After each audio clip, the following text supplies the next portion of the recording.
is Trevor Bragdon with Commonwealth Partners The Winning Edge, tips to help conservatives persuade and win. Today we're going to talk about how do you create a persuasive visual. Specifically, how do you create a persuasive graph? And this episode's a little different. Normally we do these as audio, but since we're doing a visual, we have to show you something. So rather than talking about a graph, we're going to show you one. Today we're going to look at how do you make a graph more persuasive. And this is all about how do you improve a graph once you have it. So we're going to take a look at a graph we have right here. This is a graph that shows the cost of college by year. And we look at it on the nonprofit colleges, the private colleges, and then the for-profit colleges. So the first thing you want to do when you have a graph like this is to really ask yourself the question, is this the best type of graph? Right here, we've chosen a line graph, but you want to ask, should I be using a bar graph, a stacked bar graph, or something else? Once you have that answered, then you want to ask, what's the emotion that I'm going for? So think about your target audience. Who are those people you're trying to influence? Who's that big decision maker you want this graph to be persuasive to? And really think about what's the emotion you want them to feel. Maybe it's surprise. Maybe it's outrage. Maybe it's anger. Maybe it's curiosity. Maybe it's excitement. But really think about what's that emotion you're targeting for this graph. For this example, we're going for a graph that shows curiosity. We want the decision maker looking at this graph to start asking some additional questions. Now that we've decided on the type of graph and the emotion we want to have, let's go about cleaning up this graph to make it more persuasive. Now, if you're an economist, you might love this graph with all the points and everything about it all in one place. But for the other 99% of the world, this graph's a little overwhelming and it's really hard to figure out what's going on quickly.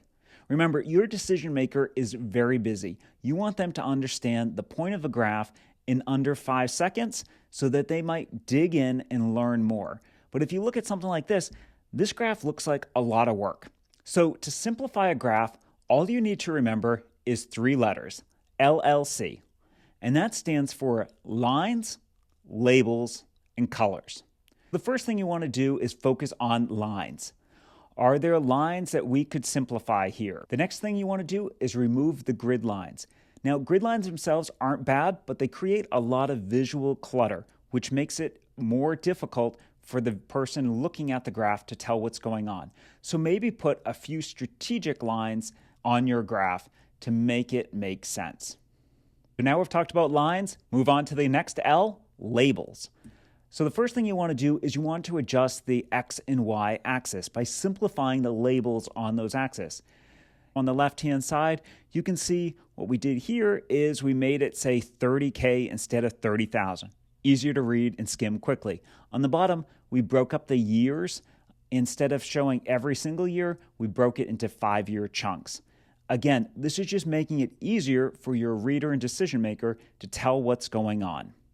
The next thing you can do is remove your data labels. You don't necessarily need to have every point along this graph. Now, if you're shooting for precision in a graph, and precision is really important, maybe you'd leave on those data labels.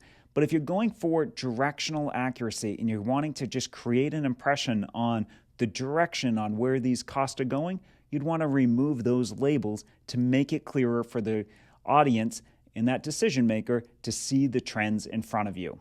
After you remove those data labels, the next thing to do is you want to label the data directly when it's possible.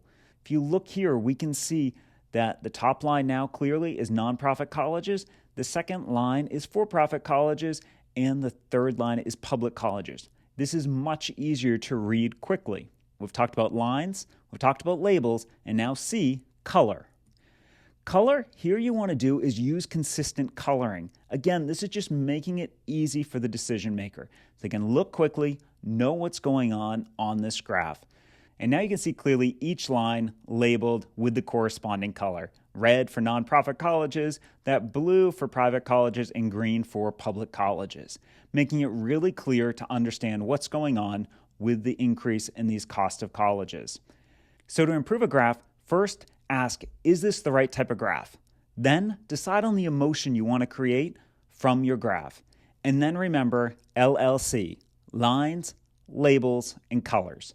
remove unnecessary lines, both on borders and grid lines, then label the data directly and simplify the labels on your X and Y axis. And then finally, colors. Try to use colors consistently when you label that data to make it as easy as possible to look at the graph and understand what's going on.